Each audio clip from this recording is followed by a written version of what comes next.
welcome to the BullCast podcast. I'm Katie Pickler, and with me today is Court Winsett. Hello, Katie. And Cameron Spann. Hello, hello. What are we talking about, y'all? Boomers. Millennials. As usual, we're going to leave No Lions and Z. tigers and bears. Or Gen Z or Alpha. Yeah. Alpha, beta, all the different ones. We're talking about the great wealth transfer. Oh, the great wealth transfer. That just sounds like, oh. Sounds like a movement. It does. You're like, what the heck is the great wealth transfer? Well, boomers, millennials, and the great wealth transfer. We've mentioned this in different episodes, and we've talked about, specifically recently with the house episode, we were talking about buying your aging parents' house. Then we talked about kind of the great wealth transfer. And so we're going to get into that and what exactly that means with, obviously, with part of financial planning conversations. We talk to people about how your money is going to last you during your lifetime, but are you planning on leaving money to people? And really kind of looking at how long does your money last throughout multiple generations after your passing. Very fascinating stuff because we are far away from the dynasty trust and how you'd have these big families that are living off of their great relatives' money. The era that always gets brought up when you're talking about the dynasty families is the robber barons of early 20th century, late 19th century, early 20th century, people like Vanderbilt, Rockefeller, and the great wealth that they passed on to their families. Of course, a little bit more modern family that also had a massive transfer of wealth would be the Waltons, Walmart. Right. But people are acting like we don't still have massive wealth that's going to be passed along. And people like Bill Gates and Bezos and Spielberg, yeah. So many. He's one I always think of as a billionaire. He's got lots of money. Okay, yes. So there's modern day billionaires. Yeah. And so you know. they're going to want to and or try to pass along their wealth as well. There are a lot of different considerations that play into being able to pass along your wealth. Obviously, there are laws that tax fortunes that pass. Anything above $12, $13 million belonging to an individual is going to be taxed when they pass away, the estate tax. A lot of people have heard trust fund baby. Mm-hmm. And obviously that's where if somebody is passing generational wealth. I'm a trust fund baby. More than likely they've got trust that is making it where this money is maybe not just handed directly to them. But there are a lot of reality shows. There's a lot of pop culture movies, TV shows, things like that talk about generational wealth and money being passed down and kind of these dynasty families, which I realized that show's not on here, Dynasty, which is a reboot because it was an older show and then it was rebooted recently. But before we get into really the great wealth transfer, let's do our list. Generational struggles in pop culture. Succession. Y'all, Yes. this show. So good. So good. Yes. I love watching rich people struggle.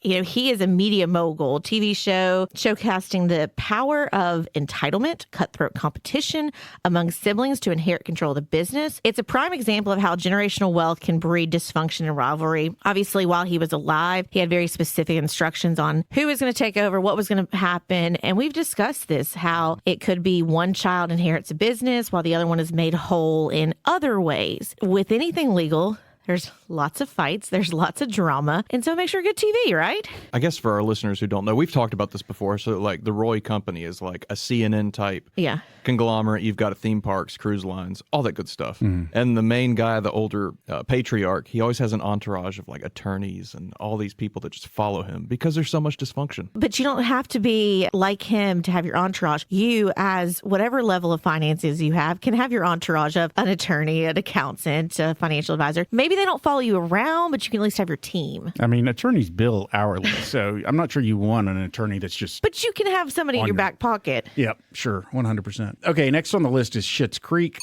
That's SCHITT' Creek. This show. Wealthy Rose family loses their fortune and is forced to live in a small, quirky town that they once bought as a joke. It is hilarious. It is a hilarious show. The characters actually show growth over the course of the show because they're vapid, wastes of space when they start off. The kids are used to having lived with money their entire lives, and then all of a sudden they're broke.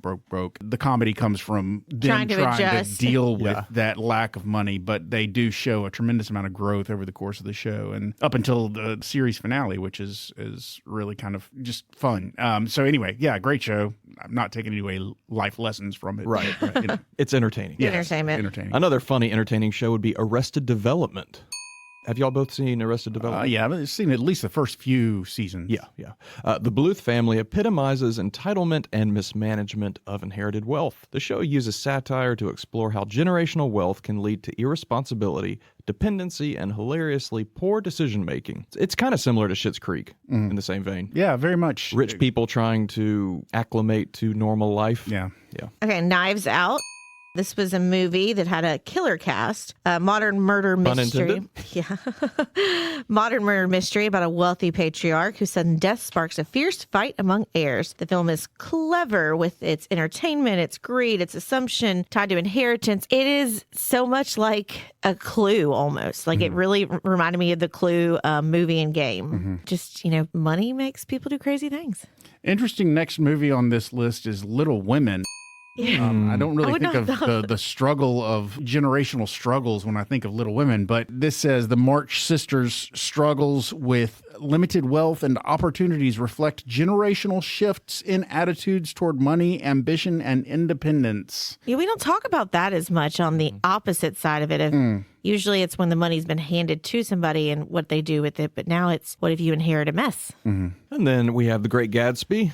Yeah. Heard of The Great Gatsby before, a very famous book. I don't think it's a spoiler. Yeah, it's a tale of old money versus new money and how generational wealth shapes identity and social status. Jay Gatsby, who is the super rich dude who Leo DiCaprio played in the most recent iteration. Gatsby's pursuit of wealth contrasts with the entrenched privilege of the Buchanans, highlighting the divide between earning wealth and inheriting it. And that's always been a common phrase that people talk about is new money versus old money. Because if you've been, born with a silver spoon in your mouth versus if you have just recently come into money, then a lot of times the stigma, doesn't mean it, was that old money was already very sophisticated and grown up that way. Sophisticated and classy. Classy and kind of trashy.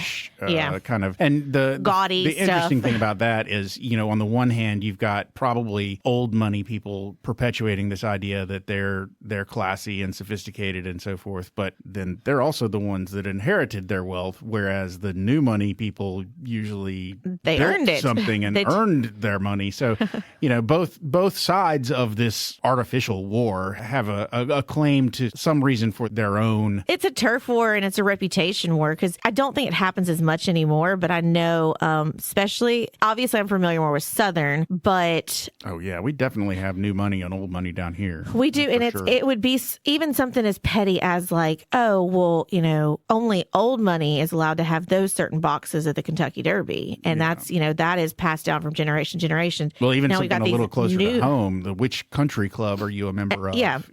Certain country clubs, you're only getting in if you're old money. You have to be a legacy and you can't just buy into it because there's certain things that they want it to be, oh, no, you're a bloodline. Not that we have any Vanderbilts down here, but yeah. Well, we have some trickling in Mississippi a little bit, but that's very, very far off. That's a trickle. That's an offshoot for sure. But yeah, it would be that, different class levels and they go, oh, you can't buy into this. Yeah, and the ultimate old money tale is the royal family. They've had just this money in the family for forever and ever. And there's so many people that are a part of the royal family adjacent, but it's like, and for the most part, it's very classy. We kind of talked about classy versus trashy, and for the most part, the royal family just stays classy. Yeah. You're born into it. But again, we are not saying, look, y'all who have created wealth, I would not classify you as trashy. I would classify you as hardworking. And you, in some degrees, have worked a whole lot harder to gain your wealth and success than somebody who was just born into the right family. We're not going to judge. We do not judge. What's that bonus? The bonus is, I think it was you, but I'm happy to take it. It's got a couple of portraits of this guy on my wall. Scrooge McDuck. One of pop culture's most iconic wealthy characters hoards his fortune while reluctantly involving his nephews, Huey, Dewey, and Louie, in his various adventures. So, I love Scrooge McDuck. Well, sure, who doesn't? But yes, anytime, I'm talking to somebody, I always picture Scrooge McDuck swimming in his big old pool, essentially, of his money. That was our list. Generational wealth expectations. Millennials and Gen Z. So again, for your generational thing, millennials, Cam and I fall into that category. Gen Z is the one below us. And so these are going to be your 20-somethings. Why is X not getting any money here? I mean, we never do. Most of the time, we don't even get acknowledged. We're just, as people have started to describe us on social media, we're just the feral children who don't care. And millennials and Gen Zs anticipate a seismic shift in wealth as baby boomers retire. Seismic shift. What? Boomers are contemplating how to handle their accumulated wealth with surprising trends emerging. Okay, so I'm intrigued here. Boomers are, they got this money and they're trying to decide, we're skipping one generation. Let's just go straight to millennials and Gen Z. Well, I mean, to be fair, my parents were not boomers. So I think only the probably oldest Gen Xers are products of boomers, whereas I'm a product of the generation prior to boomers. So, okay. Yeah. So we're just skipping you. I've got my own family dynasty to deal with, but they weren't boomers and I'm Gen X and we're just not thought of. So this could be applied to any kind of generational where it's like boomers and millennials, y'all are just crazy nasty to each other. Gen X, we've got our shit together. So. Oh, okay.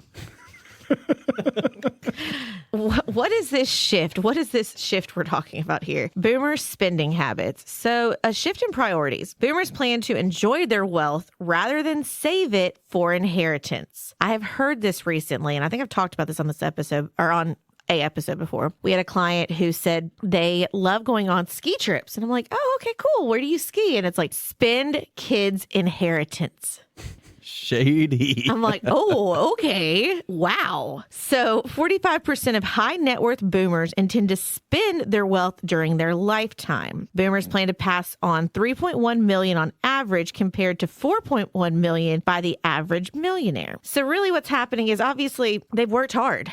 They now have this money and they want to enjoy it. They want to enjoy it, which I can't fault them for that because part of what I talk to when somebody's planning is how much do you want to leave for your kids? But do you want to do things while you're alive? Do you want to take the whole family on a trip? Do you want to go on trips yourself? Do you want to give gifting while you're alive where you can see the fruits of your labor? Like, what do you want to do? And it could be a cultural shift where they're not wanting millennials or Gen Zs to just expect that they're going to be able to retire when their parents pass away. And I've seen both sides of this, and it's multiple different generations, but I'll have somebody come in and like, oh, well, I'll be taken care of when my dad dies. Like, I'll be taken care of. Like, I don't have to worry. And I push back and I say, well, what if your dad uses that money? What if he needs it for his health care? What if he decides to go on trips? Oh, no. I know there's a lot. And it's almost an air about some of the younger generations and an ego, and it's older generations too. Like, this is not just a specific generation, but they have this expectation that this money is going to be left to them. And that is a death sentence. If you really live your life expecting to have money given to you upon somebody's passing, you are having a doomed financial plan because you need to look at that as icing on the cake, extra money. If it happens, it happens, but you can't expect it. You can't. Even if it's written out in a trust and it says that, what if Grandpappy lives to 120? Yeah, the big thing is, I've got a trust. It's, my parents have a trust, so I know I'm going to get money. Well, what kind of trust is it? Is it a revocable trust? Because at any point they could take it back. They could spend all of that money, especially if they have health problems later in life. That money could go away very quickly. This is something that we deal with on a regular basis. Bottom line, unless you are the child of somebody like Sam Walton or Jeff Bezos, maybe don't count on that wealth being there. Because what if they need it for their health? Yeah. Because people are living longer and longer. Are you, as the beneficiary of said money, going to help out when it's like, oh, no, you can't spend that money. That's my inheritance. Okay, so then are you going to pay for their care so you still get your inheritance? Because that doesn't work out. Yeah. Increased consumption. Boomers are ramping up spending, unlike other generations, despite economic pressures. They feel less impact from high interest rates and housing prices than younger generations. A lot of boomers, and I don't want to overgeneralize here, but a lot of boomers bought their house 16% interest. Those interest rates way back when, but their house was maybe $17,000, and now it's worth $300,000-$400,000. Right. So a lot of boomers have purchased a long time ago. They're sitting on a significant amount of capital gain that the only way they can really successfully pass it along is to die in that house and pass it along to their kids and let their heirs get that step up in basis. And I know I just said a lot of big words that, like even if you paid $100,000 for your house, if it's worth $300,000-$400,000 now and you were to give it to your kids, as we said in the past episode, then their basis is now the $100,000 that you originally spent. Whereas if they inherit it, then their basis is going to be whatever the value of the house is when they inherit it. So there's a tax advantage to you holding on to it until you pass away, if you can. But, that's the kind of thing that has shifted in terms terms of what you millennials are able to. You millennials. Yeah, Oh no.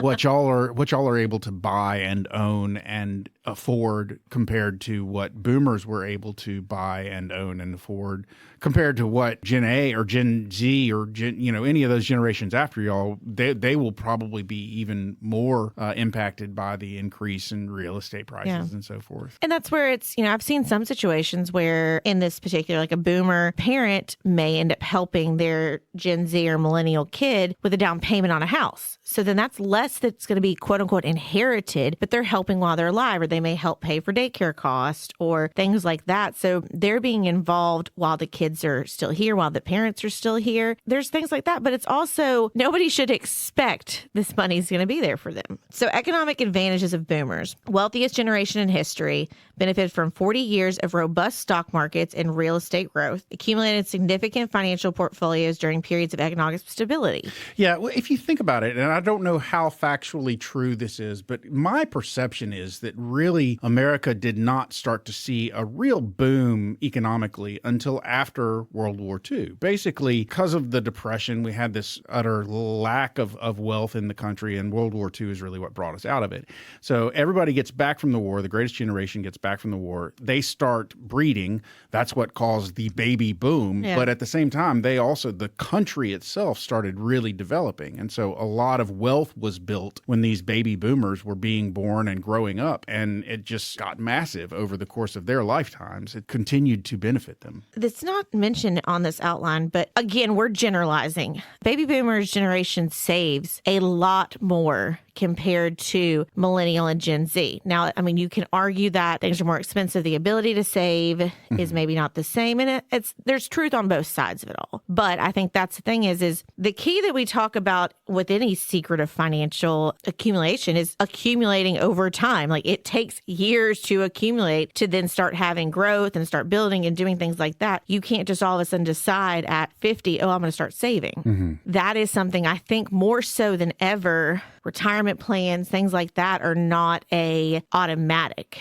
I think a lot of times the latter generations have that was their part of the thing. You start a job, you start a retirement plan. When we moved to basically self-financed retirement plans and moved away from pension plans where the company was providing, automatically providing you for your retirement versus now where you basically have to provide for yourself. Now, an employer might give you a match, but if you're not investing any of your own money, then if you're not setting any of your own money aside, they have nothing to match. The discipline's more, before it was the company was doing it for you. Now it's you have to have that discipline. You have to be able to save, which makes it harder because when people are saying like, oh, I'd rather have that money to spend. I've got bills. I've got things I need to do. And before you didn't have that option. No, it's an automatic. It's going to a pension. It's going to what my company is saving for me. Yeah. Obviously, we talked about advantages, comparison to millennials.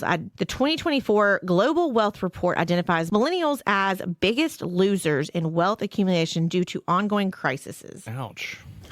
Yeah. Okay. We're big old losers. Y'all are losers. You're big losers. I mean, we've touched on this before in other generational podcasts that we've done when we've discussed the differences between the generations. One of the things that, people will compare is, again, baby boomers during their wealth accumulation phase when they were in their 20s to 50s or 50s to late 50s accumulating their savings. A lot of households were single income families. They had the cost of living was commensurate with the amount of income that they had, and they were able to raise and support a family on a single income and still put something away in savings. And they had things like pensions and so forth. Whereas nowadays, a lot of your millennials are looking at dual income households just to make ends meet. Yeah. So they don't even have the option of setting money aside because every single dime that they earn is going toward their living expenses. I think every generation has issues. To every generation is born a slayer. I can tell you that much. The millennials were plagued with a series of financial crises, right? I know pandemic and all that. The 2008 crisis, inflation rates. To both sides of it is every generation is going to face something. They're going to face some kind of challenge. And so it's kind of how do you overcome those things? It's all in comparison because a baby boomer may say, my first house interest rate was 16%. These, 6, 7, 8, 9% interest rates right now, well, that's nothing. It's all perspective because then now you've got people who are here hearing, oh, okay, not that long ago, we had 2%, 1% interest rate houses. These 7, 8, 9% interest rates are crazy. Every year, every generation is going to be different. And so this is just, we're not going to get into the devil of the details of how every year things change, things like that, because it does, and it's constantly evolving. And then the next generation has a different thing. But we also know that we learn from the previous generations, or we should.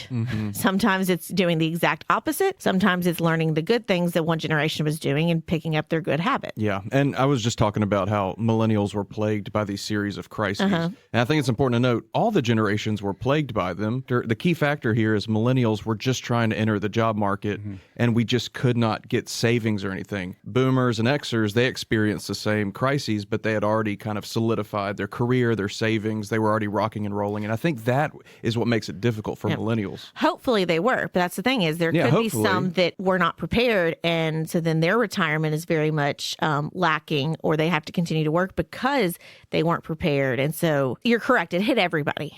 It wasn't just millennials. You suck. You get the pandemic. No, it was everybody. So the great wealth transfer. So we've kind of talked about that, kind of why we're seeing the money that's being saved by the baby boomers and looking at kind of how those transfers of assets are going to happen. So boomers and the silent generation. That's my parents' generation.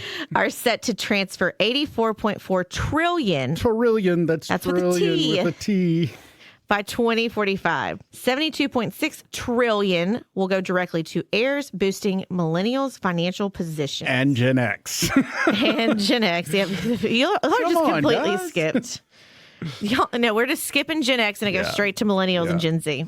So opportunity for millennials and Gen X and Gen Z. Wealth transfers could improve financial stability, enable home ownership, and reduce debt. Inherited wealth might also allow millennials to pursue fulfilling careers or entrepreneurial ventures. Please, I feel like I need to channel Adam Sandler when he's in Billy Madison and he's like shaking the kid's face and he's like, stay in school forever. Don't ever want to leave. It's like, please, if you get nothing out of this. And what is inherited money? Do not put your financial plan around this money that you're going to get until Aunt Sally or Grandpappy or whoever it is in the ground and you've seen the paperwork and you see you're getting this money. Do not plan for it. Because I've seen way too many people be like, well, I'm not going to save for my kids' education because my dad, when he passes, it'll cover their education. Or I'm not going to save anything for retirement because my retirement's going to be my inheritance. Stop. No, that's just not smart personal business. It is not smart at all to do that. But, okay, say you do get this money that you weren't expecting it. Be smart with it. Have a conversation with an advisor if you would like. That's the smartest decision, to really weigh out what are your immediate wants, what are your overall desires, and how you can make it where this money isn't gone in 6 months, because it'll happen. Oh, yeah. Well, one of the big things that we struggle with as planners and financial advisors and so forth is the problem that a lot of people face where they know that their wealth is going to be passed to someone who is going to go through it like a hot knife through butter. We would encourage all of those that do receive a windfall of wealth because of an inheritance to be cautious and careful with how you spend it and plan appropriately so that you can make that wealth last, not only for your lifetime, but also hopefully if you're a millennial, for your child's lifetime, either whether your child is a Gen Z or a Gen A, or even now, I guess, a Gen B. Hopefully there will be something to pass along to them. That's what we talk about when we talk about generational wealth, is that ability for a wealth to not only support you, allow you to live a lifestyle that will be fulfilling and whatnot, but also to allow you to pass some of that money along to your children and even their children and so on and so forth. Yeah. And there's documents that you can draft, creating trust with specific language in there where somebody is not given the entire pot at one time upon passing it. It's set in place to really protect you, and it's spaced it out over as many years as need be. Oh, yeah. We have people that structure their trust so that their children receive a share of their inheritance at 25, 30, and 35, or at 25, 35, and 45. Or I've even seen trusts where people are receiving payouts as late as age 65. So basically, over the course of your life, you may not ever receive all of the money. It might be that you don't want your child or their children even to ever receive all of the money. You want it to be paid out as income. Only the income is paid out, and the principal just sits there and grows. There are lots of things that you can do with that wealth to try and make sure that it lasts. Yeah. And it's being strategic with it. Like a lot of times I have conversations with people on what would your mother want you to spend this money on? And it's like, would she rather you spend it on your kids being able to go to college or because you want this new stupid toy? And I mean, obviously I'm nicer about it. I'm not like, don't buy the stupid toy. Me looking out, this could be males or females. If you inherit money, you personally transfer it into your name account. The second you transfer it into a joint account, it becomes joint property. And I know I sound like I hate relationships, all of that, by saying stuff like that, but... You hate love, Katie. I hate love. You hate love. No, it's just You're an anti-romantic. I have seen firsthand where people have, I love this guy, my fiance. He's fabulous. He's wonderful. My grandmother just gave us this money. I'm going to pop it into our joint account. And I'm like, are you sure? And then the relationship doesn't work. And then now that money is having to be split. This situation would be if somebody was married. It makes it muddier. And if you love somebody, they should understand why you keep the inherited money separate. Well, Sting famously said, if you love someone, set them free. So, if you really are anti-romantic, if you see a big inheritance coming your way, just go ahead and divorce that person. And that way they, before you get the inheritance, that way they can't touch your money because it's all yours, But Court, firsthand from dabbling in legal stuff. Dabbling in legal stuff. Yes, I've never really been a full participant. I just like to dabble. No.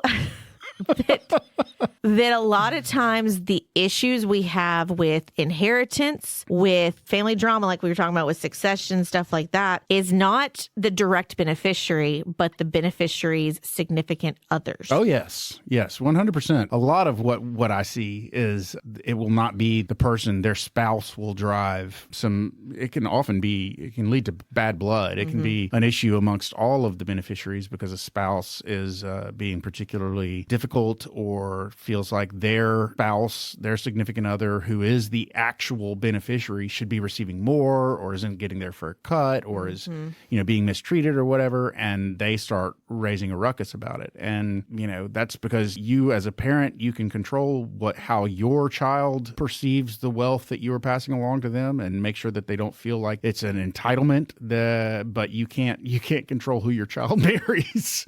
So that person that they marry may not have the same attitude toward wealth that they have. But we do know somebody who had structured something where annual income must be spent on that individual and cannot benefit the spouse in any way because mama did not like the spouse and wanted to make sure it was known every single year that income could not benefit this person's spouse. Well, yeah. So you can be as detailed as you want. Kind of wrapping this up, obviously, whether it's this boomer to millennial, boomer to Gen Z, silent generation to Gen X, whatever it may be, when you have money that is being inherited, don't discourage your parents from not enjoying their life and traveling and doing things because they've worked hard for this money. And you may have a different opinion, but I would rather parents go and spend this money, enjoy, have a fulfilled life. One of the things that annoys me most is when I have somebody come in and say, oh, well, I'm not sure I can do this. My child is going to be very upset with me if I do this, or this. And I'm like, it's your not money. Up to your child. It's your money. As a matter of fact, when I'm doing an estate plan for somebody, I'm working for the person whose estate plan I am drafting, not for the beneficiary. No. It's not up to them how I structure your estate plan. It's up to you. Yep. And I'm not interested in hearing what your parents think. I'm not interested in hearing what your kids think or anything else. I want to know what you think and what your desires are and what you want to do.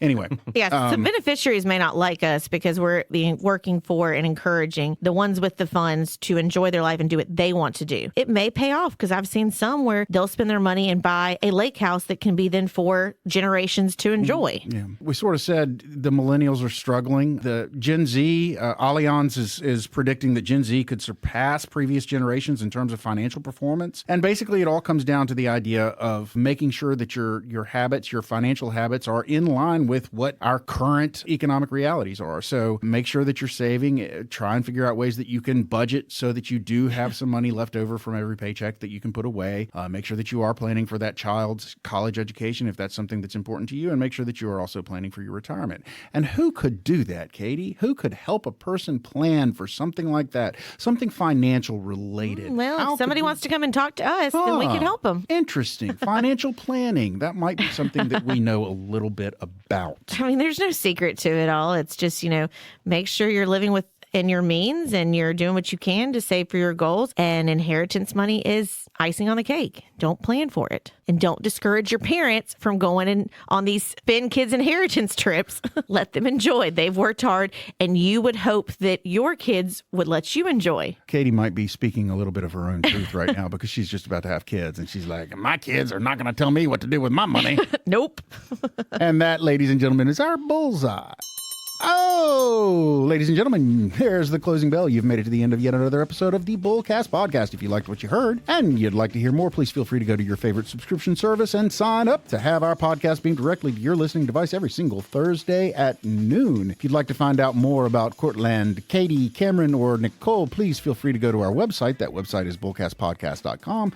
We've got pictures, we've got bios, and we've even got a spot where you can drop a comment or suggest a topic you'd like to hear us talk more about. I mentioned pictures. We do have an Instagram handle there where you can see many more pictures. That Instagram handle is at BullCast Podcast. We also have an X handle, which is also at BullCast Podcast. And we have a Facebook page, which is BullCast the Podcast. Check us out there if you'd like. And finally, we mention every single episode that we work at a place called Pickler Wealth Advisors. And if you'd like to find out more about where we work, find out about what we do there, what we could potentially do for you, find out about our amazing team, and find out about our boss, David Pickler, then please feel free to go to that website. That website is picklerwealthadvisors.com. That's advisors with an O. Not an E. Ladies and gentlemen, we have given you everything you need to go forth and spend your money or pass it along. We don't really care.